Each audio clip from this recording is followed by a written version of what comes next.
Welcome everyone to another Wednesday edition of the Damage Report. I'm John Arola. Jayar Jackson is here. Jayar, how's it going? Oh, it's a problem this morning, John. It's a big problem. It's like 40 degrees. It's a frigid 40 degrees in Los Angeles. And I don't know if I can take this anymore. I don't know if I can stand this. I mean, you got to bundle up now. You got to wear hoodies and I'm everything. Wearing a hoodie, actually. Yeah, it's freezing here. You know what? Everybody out there, just make sure you bundle up because it's 40 degrees in Los Angeles. In fact, I think it's up to 48. A little better, but still freezing. Just so you guys know. Well, that's what America doesn't know about LA is that we're the ones who truly suffer when it comes to weather. It's a little bit chilly today. So everybody, stop. Please care for us. We're gonna start a hashtag LA Strong as we deal with the fact that it's kind of a little bit cold, honestly. But anyway, in addition to the cold, you know what else we have today? We have a lot of news. It is truly a big news Wednesday. We have so much news. Some of it isn't even on the rundown, but the rundown itself is more than enough. So everyone's gonna need to buckle up for all of these stories. And then once we get into the last half hour, we also have meanwhile in news from around the world and outside of the world. We're going all the way to the sun today, baby. So everyone buckle up for that. And along the way, if you wouldn't mind hitting the like button and sharing the stream, that would be great. And you can send us comments, tweets, super chats, all that, and we'll respond as we go. But with all that said, Jayar Jackson, are you ready to talk stuff? Yeah, fine, whatever. Okay, well then we're not. It's like sometimes like we sort of tease, we make you wait for the fun stuff. We're gonna start with the fun stuff right now. Infrastructure. We had some breaking news this morning. You know the whole Build Back Better thing? Oh, you'd forgotten about it? Understandably so. There's been like no updates, nor any reason to believe it would pass. Well, it's even worse because they're just done with it for now. Axios has a scoop. Biden and what do you know? Joe Manchin are deadlocked on a couple of different programs. And so according to Jesse Rodriguez of MSNBC, says Senate is expected to shelve the Build Back Better bill. And this is my favorite part. So that's the bad news, right? But then they give you the good news. The good news is moving forward aggressively now on voting rights. Shut up. No, you're not. No, you're not. Well, maybe you are. Maybe NBC News is, but they're not. I trust you on the first part. They're done with Build Back Better. They're not getting it done before Christmas. Who thought they were going to? But Jayar, the idea that, okay, now that they've slipped this weight off their shoulders, they can sprint towards voting rights and get this thing done. What do you think? Well, the only way we can believe something like that is to have heard that they were looking to get somewhere on voting rights, which they have given no energy to at all. Now, of course, there's been progressives and some Democrats that have been pushing for this, but they haven't getting no press. They haven't been getting much of a fight. Joe Manchin hasn't even been giving them an ear. He's been giving them you guys kidding me? Do Republicans want it? So when we now are on a sprint to go towards voting rights because we've abandoned something else that was promised, there's not much faith that you really want to, especially again, since we haven't gotten that commitment from Joe Manchin, who apparently runs the Democratic Party and is the sitting president of the United States. This is just how these things work. You just can't have a constant narrative of how you've ignored an issue and then assume people are gonna now buy it when you say, yes, now we're streamlined. We cut off some of our own policies to go for another policy that we haven't told you anything about. It's just, it's appealing to what they're hoping to appeal to is people who aren't paying close attention to this whole process and who have been the quote good guys and bad guys throughout it, and just hope people hear one next thing go, oh yeah, they got that Build Back Better done, didn't they? Because no, for us who follow politics very closely, there's plenty of people who go, oh yeah, I keep hearing about this Build Back Better. It must have already been happening. The same way conservatives think somehow a critical race theory is getting taught in schools, or somehow think that these schools are overpowering and implementing mask wearing and putting all of these books in front of your kids' faces. These things aren't really happening to such this drastic degree, but so many people believe it. So conversely, Democrats think they can convince people that they're doing something when they're not doing anything. Yeah, and so what are they gonna do now? Okay, they want to pass the voting rights bill. Which bill? Honestly, I don't even care at this point because the next question is the same for all of them. So is it gonna pass Senate? Well, no, the Republicans won't vote for literally anything. It could literally be a blank bill. They wouldn't vote for it because that would be a blank win for Joe Biden. So you'd have to get rid of the filibuster. Are they gonna do that? No, they're not gonna do that. And I hope that I'm wrong. I hope that someone can put together a mashup of me saying that over and over and looking like a big old dummy, a big dumb dolphin.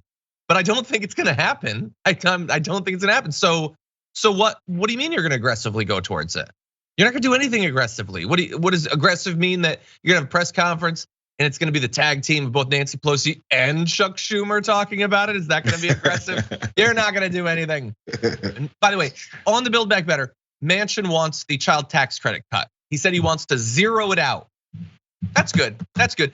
People are really worried about, the rising cost of like consumer goods and inflation and everything. So what you should do is take away some of the additional money that's been helping them weather these increased prices. You should do that leading into the election year. That's a great idea.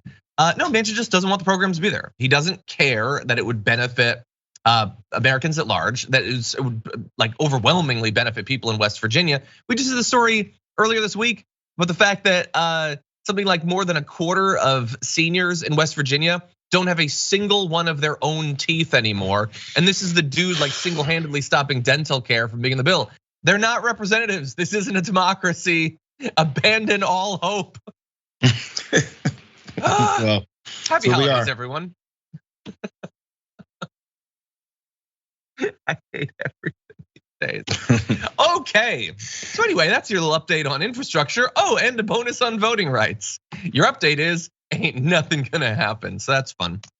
Okay, with that, now let's get really serious. Let's jump into this video. And now, our friend, the great Sean Hannity, takes over the airwaves for the 9 p.m. hour. By the way, thank you for reaching out and asking, actually, what did I say? Because nobody else in the media did. Oh, I called you this morning. I want to know what that was about. And by the way, you sounded in that text exactly like you sounded on television, and that's just true. Exactly, and I'm actually going to play it, but I appreciate it. I've said journalism is dead. Not completely. There's a little fragment left. We got to hang on as long as we can.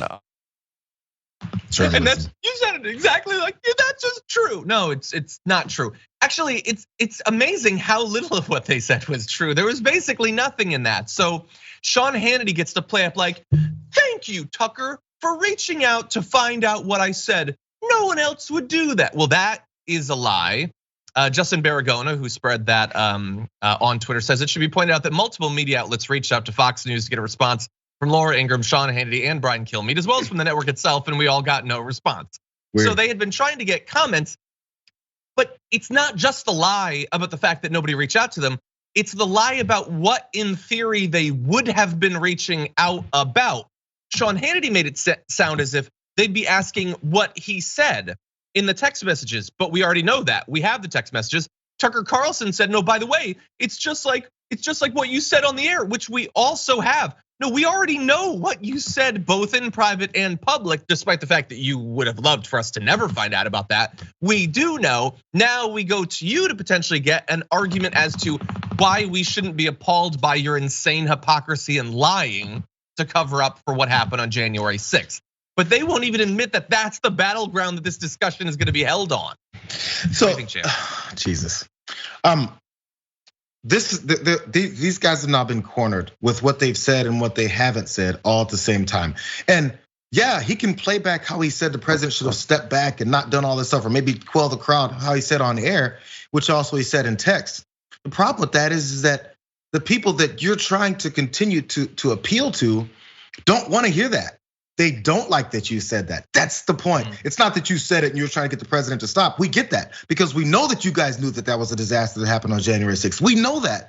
What this exposes is that ever since then, you've been saying it's not been a big deal. That's where the problem is. So they're gonna continue to try to mix up their followers to make them think that, oh, look at them trying to expose me. I said on January 6th that this is a problem. Well, on January 7th and then January 8th and 9th, all the way now through December 14th, 15th, you know what you've been saying? It's not a big deal. So those are conflicting things. And I tell you what, since you want people to reach out to you and find out exactly what you meant, I think the January 6th committee just might reach out to you to find out what more you had to say. There's gonna be plenty of people that are gonna wanna ask you what you had to say, Sean. So be ready to go ahead and talk about it, because I know you're jazzed and wanna get your side of the story out. Trust me, they'll ask you. He'll have his opportunity. So yeah, look, they each in their way, finally, after waiting like a full day, went on air. I was gonna say finally addressed what it is that they said, but they didn't really do that. They took up a period of time in video and audio where one might expect that they would finally address this insane hypocrisy, but they didn't actually do that. But we're gonna give you some updates on what they said, and we'll have that for you. But first, I do want to play a little bit of this amazing mashup that the Recount put together on Twitter of the text messages and what these different hosts were actually communicating in real time to their Fox News audiences back on January 6th. Please get him on TV. Destroying everything you have accomplished, Brian Kilmeade texted.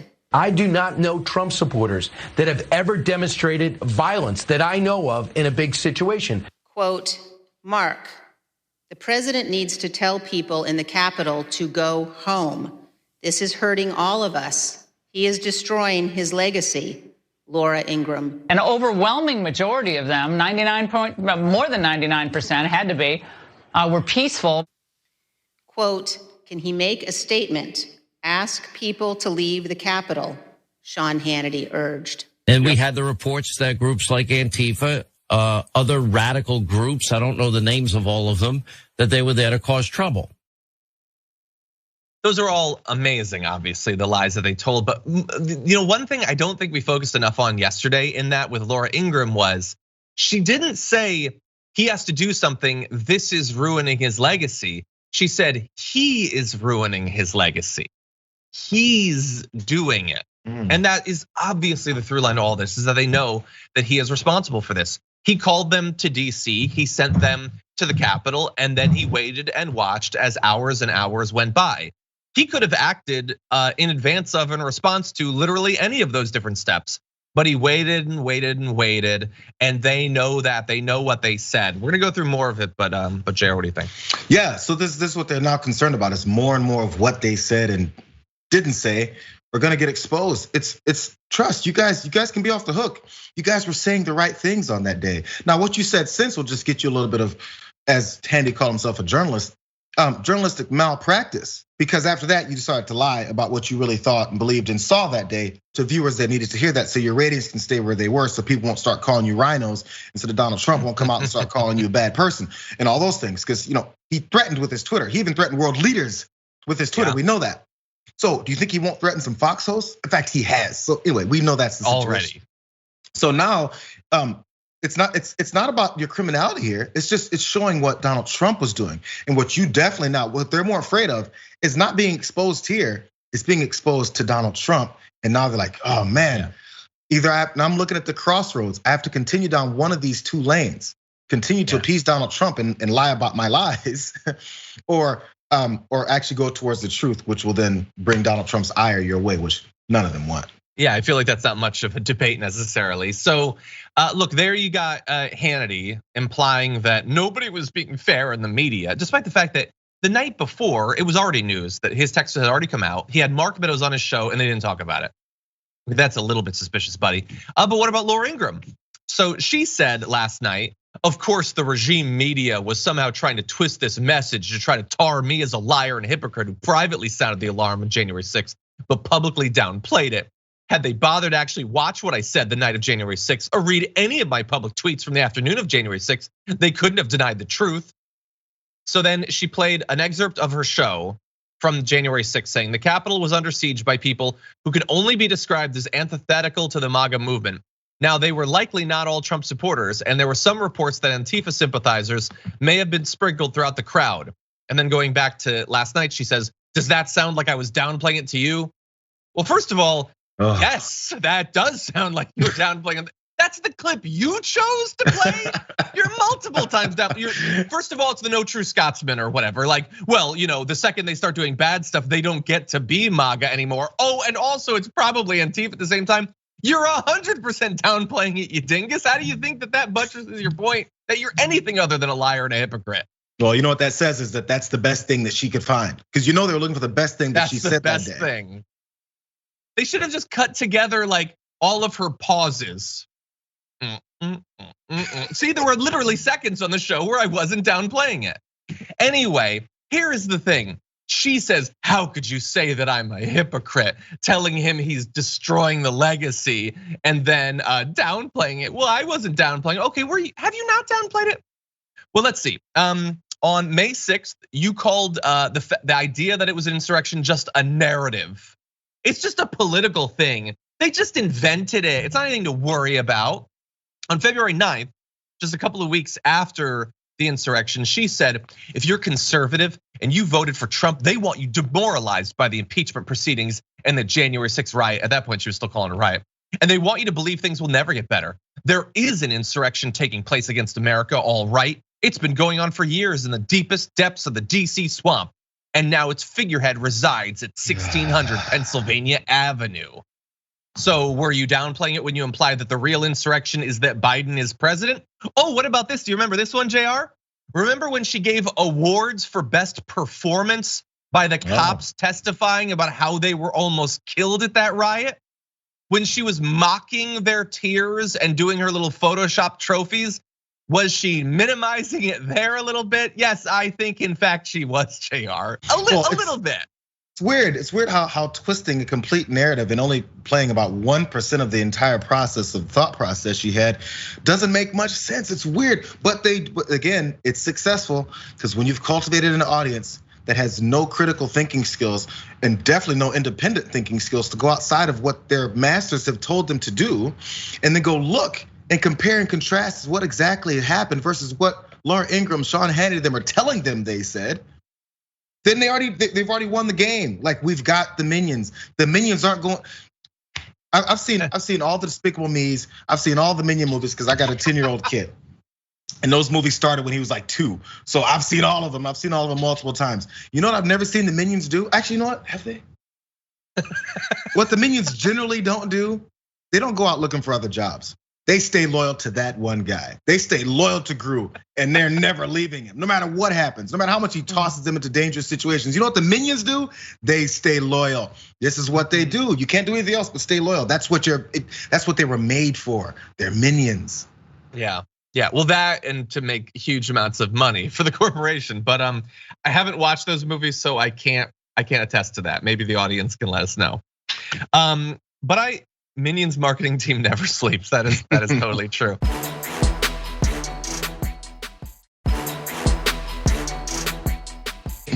Let's go a little bit broader. So we know a lot about the text messages that Hannity and Kilmeade and Ingram and all of them, Don Jr. were sending, and that makes them look really bad. And it should, because they're massive hypocrites and because they have spent the entire time since the 6th downplaying this thing. But I don't want you to forget that a lot of other people have been even more brazen in the about face that they've turned on this. And I would argue these are people that we should, at least in theory, be able to have a little bit higher standards for.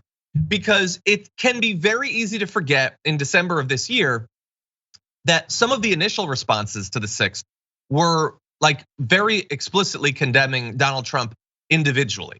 And I want to show you some of those. So McConnell said this: former President Trump's actions preceding the riot were a disgraceful dereliction of duty. He did vote to acquit Trump in the little trial they had, though. There's no question, none, that President Trump is practically and morally responsible for provoking the events of the day. He forgot about that like a minute after and hasn't really seemed to care ever since. Kevin McCarthy said just 1 week after the attack, Trump bore responsibility for it. 1 week later, he said Trump didn't provoke the riot. The day after the attack, and I had forgotten this, Ted Cruz said that Trump's rhetoric had crossed a line and he called January 6th a terrorist attack. Have you heard Ted Cruz talk in that way since February 13th? I don't think you have. Even Trump was condemning it early on. He posted this on January 13th, 1 week after. He said, I want to be very clear. I unequivocally condemn the violence that we saw last week. Violence and vandalism have absolutely no place in our country and no place in our movement. Unequivocally. And then 10 minutes later, you all are patriots. You're the best sort of people. Unless you're Antifa, maybe you need to be Antifa for me to make a point. But then otherwise, you're patriots and you're the best. So they were all condemning it very clearly. And they sort of waited, they bided their time a bit, and they saw, oh, America, like a significant enough chunk of America will accept explicit political violence. They will accept one party, one politician, one movement trying to end democracy. That is not actually a line that they won't let us cross. Some are a bit peeved about it. They're a bit aggrieved about it, but others are okay with it. So yeah, no, I guess it's cool. It's not a terrorist attack anymore. We have no practical or moral culpability. In fact, it was awesome. So we're gonna double down on that, and indeed they did. So there has been a lot of movement. I just wanna make sure that when we're condemning these people in media, which we should, that we don't just focus on them. So, well, in a way, because they're the drivers of it, right? Well, they're the ones who drive these narratives. They're the reasons why these politicians come out and say these things and get the backup that they need. Because if the media, broad scale, just tells the truth, politicians are left alone being the only ones that are doing the lying. So they do need this coordination from it. And yeah, the media is not the only thing. I'm sure you're not saying that the media doesn't have a part in this. Obviously, half of this whole block has been about that. But just they work in coordination, which again goes to some of these text messages and these interactions that are had. I'm sure it happens on the Democratic side too, that many politicians, top politicians, interact with journalists that lean their direction. But when it comes to something like this, the coordination goes to those links that they know they will continue to be loyal enough to not even expose that. As again, Sean Hannity called himself a journalist. You know the information. You were actually against what was happening, but you gotta shut up and just let it flow because your politician of choice told you to. Where's the journalism there again? Yeah, not at all. Okay, a few more texts have been released just yesterday. I wanna read one for you because this is amazing. This is coming not from the 6th. So this is not about January 6th, the insurrection. This is coming on November 4th of 2020. So this is one day after the election. And here is what an anonymous lawmaker was saying to Mark Meadows. So we don't know which lawmaker this was. But they said, here's an aggressive misspelled strategy. Why can't the states of Georgia, North Carolina, Pennsylvania, and other R-controlled state houses declare this is BS, where conflicts and election not called that night, and just send their own electors to vote and have it go to the SCOTUS? So what that lawmaker is saying to the chief of staff is, no, this isn't like we've waited the couple of days, the vote has finally come in, it's been counted. It looks really bad for us. Okay, we're gonna start to dig in. We're gonna try to come up with some ideas of what we could present as fraud. This is, we don't know who won these states yet. Here's an aggressive strategy. I don't care. We're not going to count the votes. We're not gonna ever know who actually won these states. We control the state legislatures. We're just gonna end it. We're gonna declare that Trump won before the vote is actually finalized in enough states that we just make up our own electors, we send them. We don't just overturn the election. We don't even effectively have the election in enough states that Donald Trump gets to be president. And there are a lot of weird randos who have been involved in this story and have communicated with Mark Meadows. I would argue he's one of them as well. This was an elected lawmaker. And for some reason, this person is staying anonymous. We can find out if these messages are from Don Jr. or from Laura Ingraham or whatever. But an elected, I guess, representative or senator, I don't know, was saying, let's stop having elections. That's aggressive, Jayar. What do you think? Our Republicans, House, again, there's all these details that really shows you their thought process. These houses were these states where Republicans control the electors and control the process. Let's get those guys to do this. Why not every state? Why not states that are tight, but then they're controlled by Democrats? Why not that? Why not states where governors or as Democratic governors there, but it's close? Oh, I know why. Because you need to convince people on your side to do things for your side, not for the greater good, not for the election to take place the way you want it to.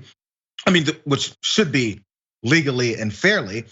It's so we can manipulate it. That's all there is to it. This is what the party kind of always has been in recent modern history. But now, because of the pressure that's put on them by someone like Trump, they really have to dig in. Because if you don't do everything you can to save this guy's fragile ego, you're gonna become part of the deconstruction process of the party that he's trying to carry out right now. This is what they were afraid of. Like, we gotta do everything we can right now because we know how Donald Trump is. The way everyone knew how Donald Trump is. The people that were called Donald Trump derangement syndrome because we call out the things he did, the people that protect him knew it too. That's why they protect him. So it's the same conclusion, just different reactions to it. Let's protect him because he's crazy. And others said, let's expose him because he's crazy, because he's bad for our country. It's crazy how that works.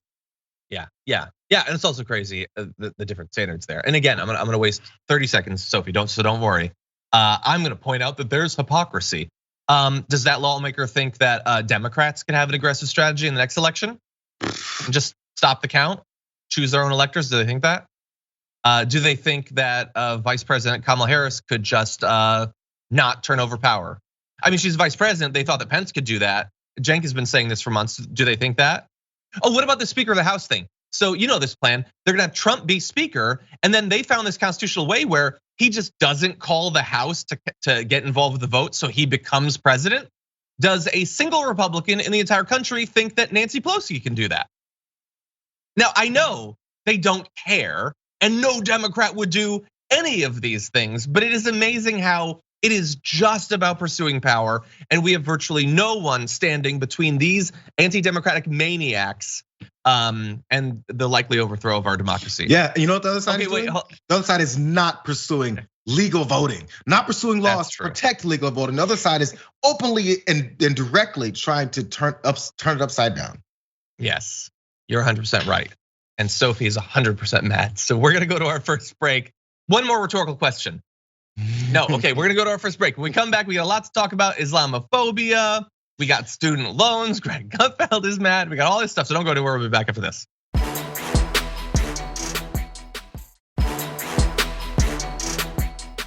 I don't know if it's actually getting worse, if it's actually like a sign of the apocalypse. I feel like both my chair and the table are getting increasingly squeaky and rattly, and I just feel like everything's falling apart in this country. General use, man. We got someone to tighten up some bolts, you know? I know, they do have to.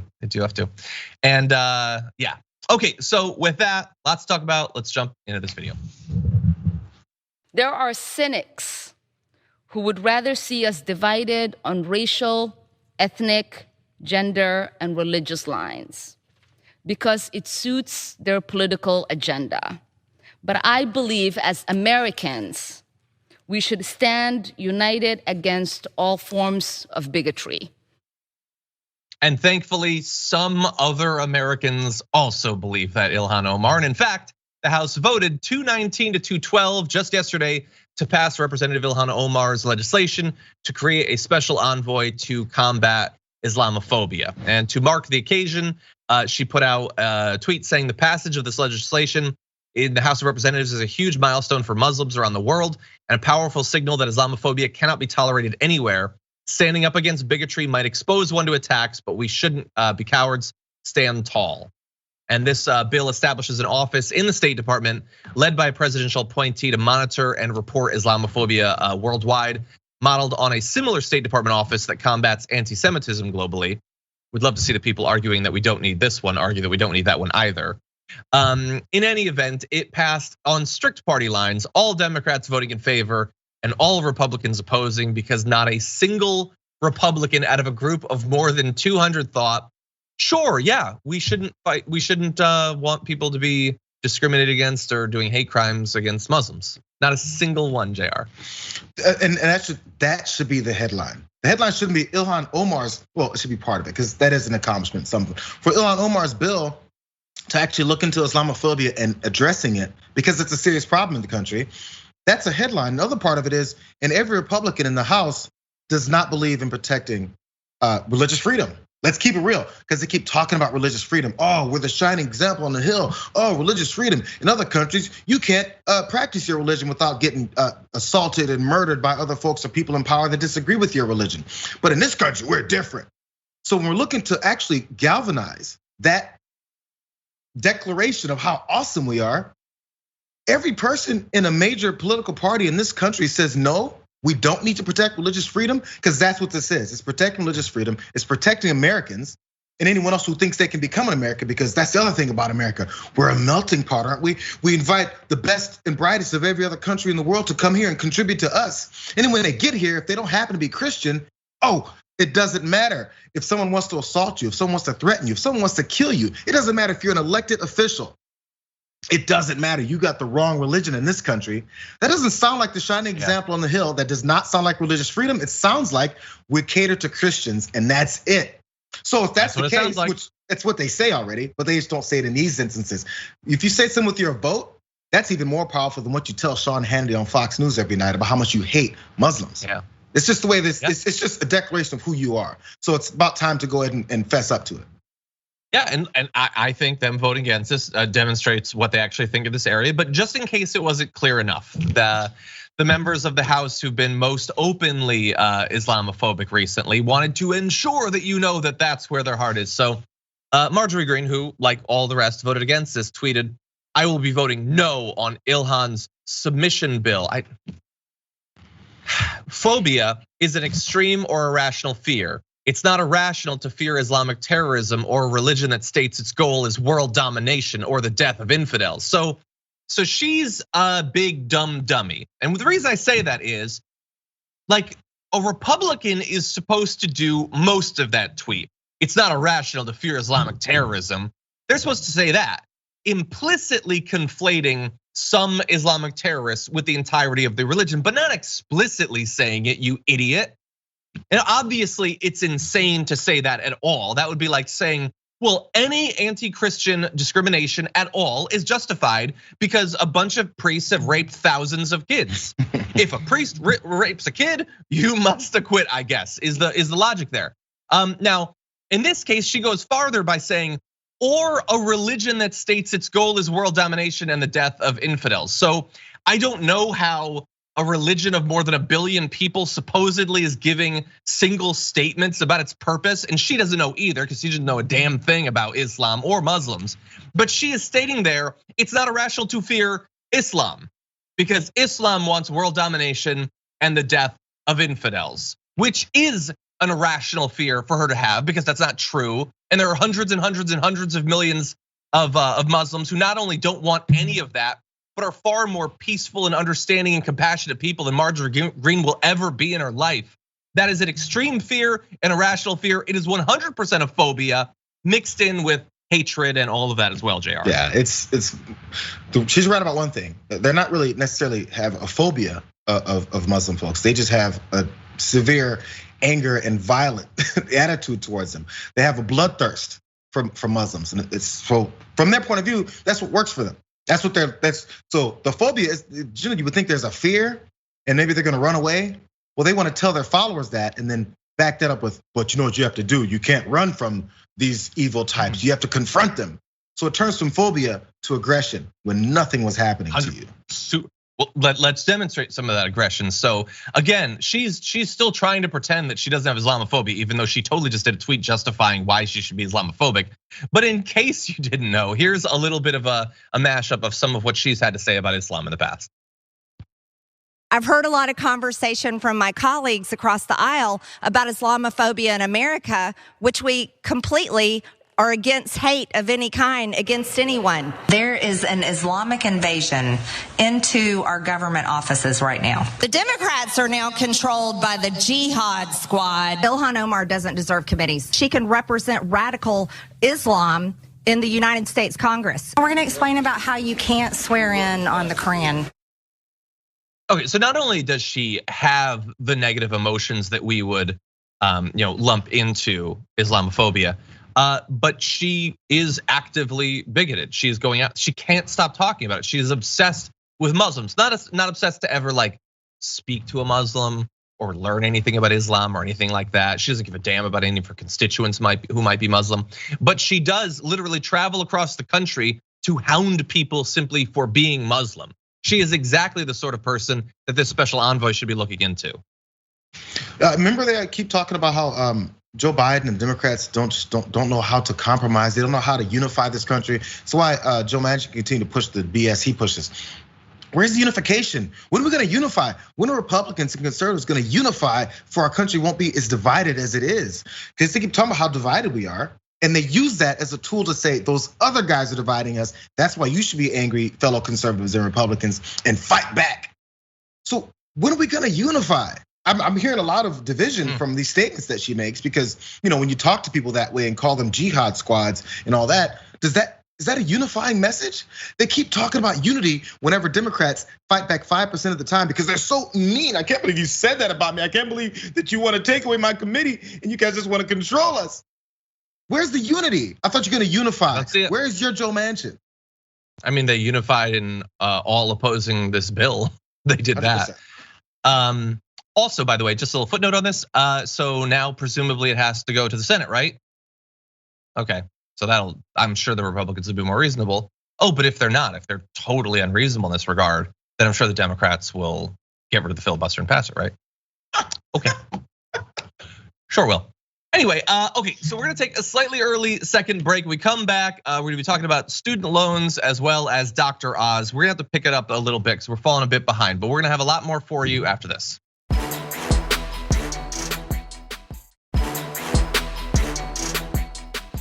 Anyway, okay, with that, we gotta get through at least 2 stories in this block. Let's jump into this video. I have over $17,000 in student loan debt. We have a moral obligation, an economic obligation, a political obligation to cancel student loan debt. I worked full time, Monday through Friday, and took weekend classes to get my law degree, and still close to $200,000 in debt. You know what? Screw you. No one has to pay your damn debt. That's on you. It is not a moral obligation on anybody for the decisions that you make. Hell, why don't we do this? You know what's better? Forget the student loan. I just saw that. I'm sorry. Why not do car loan debt, Kagan? Because you know what? That's more egalitarian. Yep. They probably, AOC probably doesn't have a car in New York, right? She doesn't need one, or she has a driver. I bet that driver has car loan debt. Why don't we do car loan debt? That's probably about 17 grand too. That's more for the working class than for these overeducated, over-caffeinated idiots. Okay, so there's a lot to say there. First, though, on a shallow note, I want to be clear that we didn't cut from that little montage they were playing of the squad into the middle of a rant of his.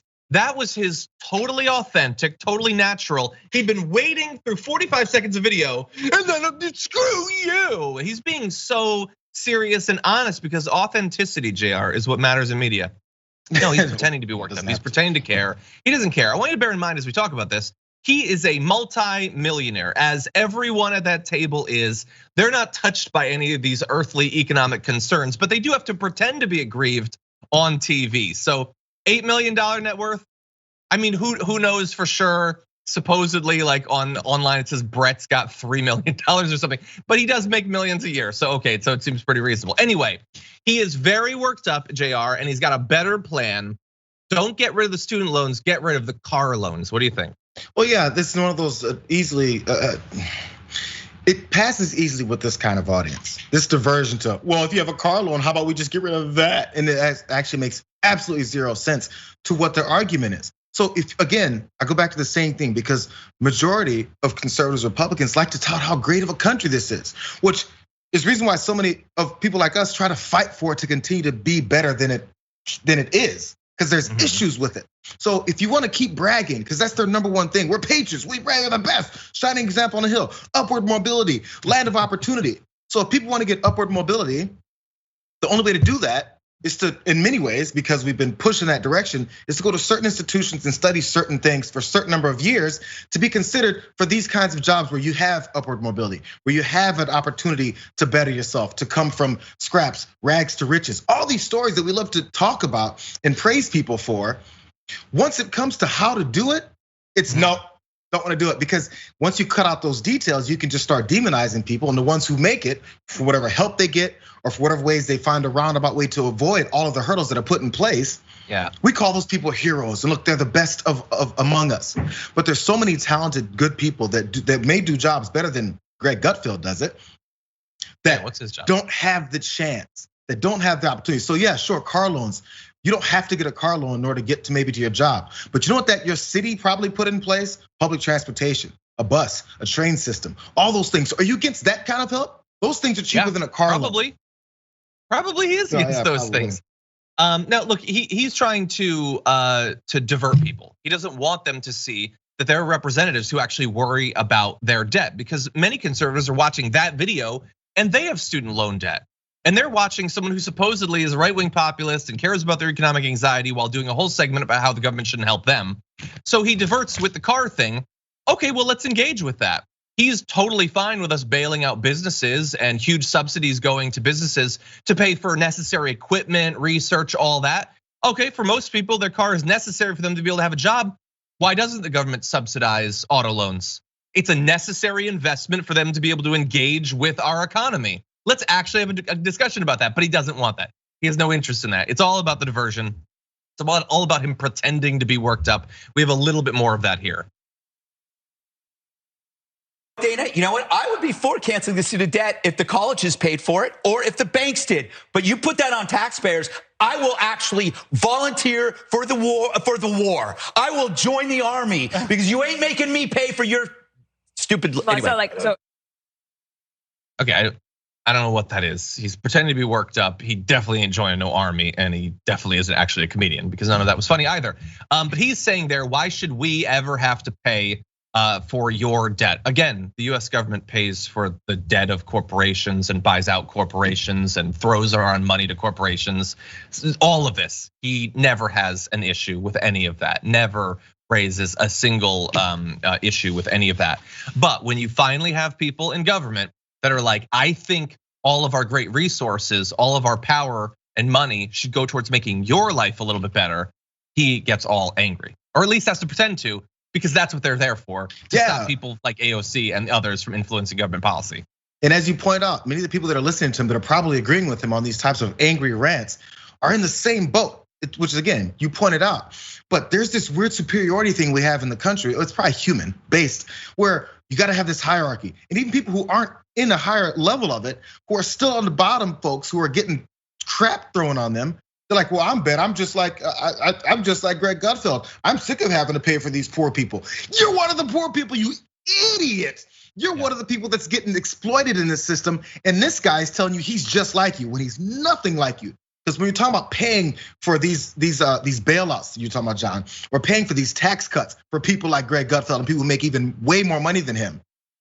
Who's paying for that? Not the rich people, they're taking the money. So everyone else, middle class, lower class, everyone else is paying for these things. And they're over there talking about how they're paying for you. And it's the other way around, and you're agreeing with them so you can have some level of mental superiority that actually doesn't exist in reality. As you get out of your trailer home and drive your 1986 Corolla to work as it overheats. This is the thing that happens to you, but you still think you're better than other folks because they told you that you're like them. Yep. Yeah, and by the way, Biden, who promised to do student loan cancellation and isn't doing it now. Okay, he's not doing that when he said he would. Is he getting any credit from the right wing? Did Gutfeld cap off his whole fake rant there about saying, and thankfully we have a reasonable person like Biden who's stopping these commies from? No, he's not. They hate him just as much. So great political strategy there. From Biden, piss off all these voters going into an election that they're gonna get demolished in. He'll have no ability to get anything done with the rest of his term. And at this point, God only knows what that would have been because he doesn't seem to have anything he wants to get done. And the Republicans will hate him all the while. So great political strategy there from Joe Biden. And by the way, up to, let's say, 90% of respondents surveyed just last month say they're not ready to resume their payments, which are supposed to happen within the next month. So again, they're freeloaders, John. Absolutely amazing. Freeloaders. Yeah. I can't believe they made that stupid choice of going to college in America and trying to get somewhere in their life. What an idiot Greg Gutfeld thinks you are. He says you're stupid. How dare you make such ridiculous decisions like go to school, losers. That's what he just said to you guys. That's what they're saying, and we're not gonna play the video, but Dana Perino says the same. And also they try to make the entire thing about how AOC wears nice clothes. And so she wants her debt to be canceled. She's actually calling for everyone's debt to be canceled. But again, this video, I understand you probably think if you're watching this, like, oh, you guys are like talking about Fox again. No, this is the entirety of what right-wing media exists for. It is the billionaire defense force. If a politician ever stands up and says government money should go towards improving your lot in life, they have to be dispatched. He's not gonna join any real army, but he is in the army of the billionaire defense force. He's supposed to work up supposed emotion and try to make you mad about what? About the fact that they're not gonna cancel your car debt? That probably won't work, but we're gonna throw it out there. Oh, did you know that she's actually also wealthy even though she's not? Take it from us, a bunch of millionaires. You shouldn't trust her when she's trying to help you because she's wealthy too. This is the only reason right-wing media exists, to stop those sorts of policies from being passed. Money is not supposed to go to the working class, the middle class. It's not supposed to. It's supposed to go to billionaires, as Jayar said, and they're there to make sure it happens. And sorry, very last thought. By the way, if if you think all the student loans going to get paid because it goes back? No, people are going to default. People's credit will go down. They still can't get that upward mobility. That's all that happens. So if this continues on, it's not like, oh man, those trillions of dollars of student loan, it's going to get paid. No, it won't. Yeah, people are going to lose everything.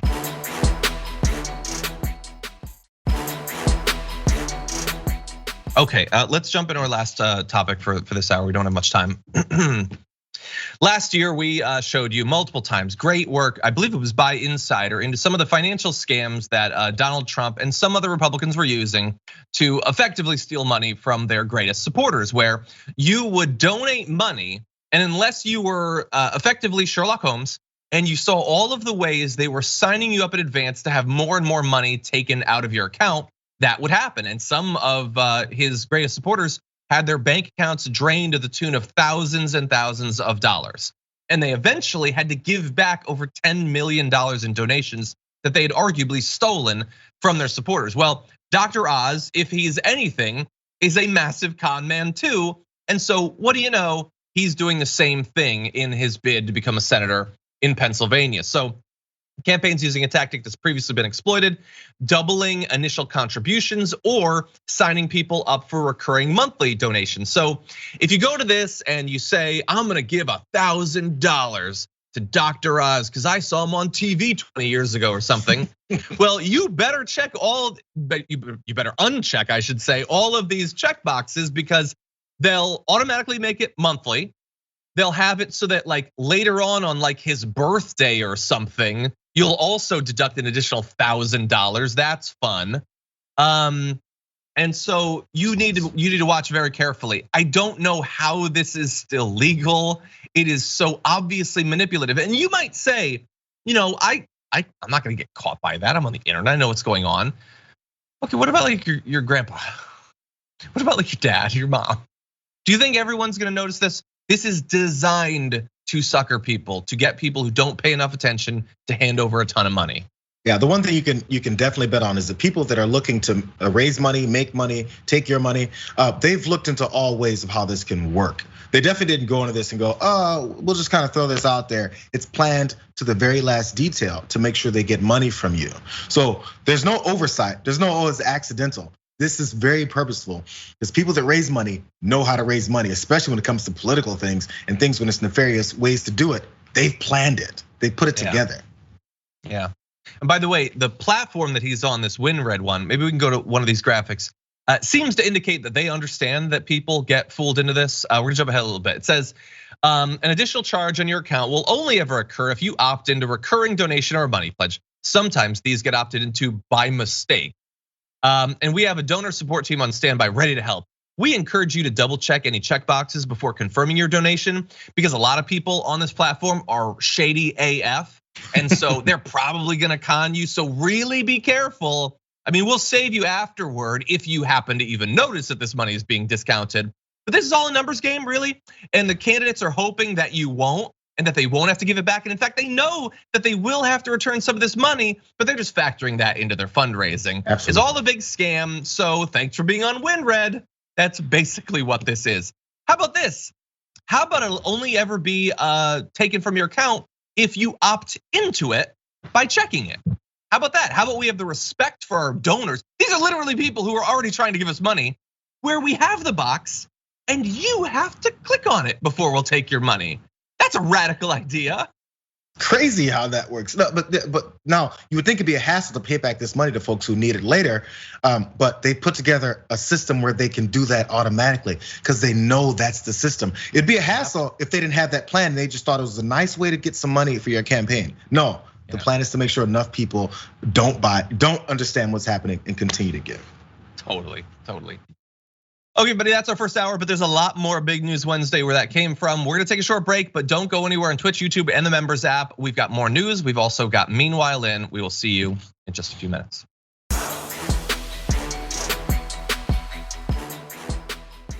Thanks for listening to the full episode of The Damage Report. Support our work, listen ad-free, access members-only bonus content, and more by subscribing to Apple Podcasts at apple.co/TYT. I'm your host, John Adarola. I'll see you soon.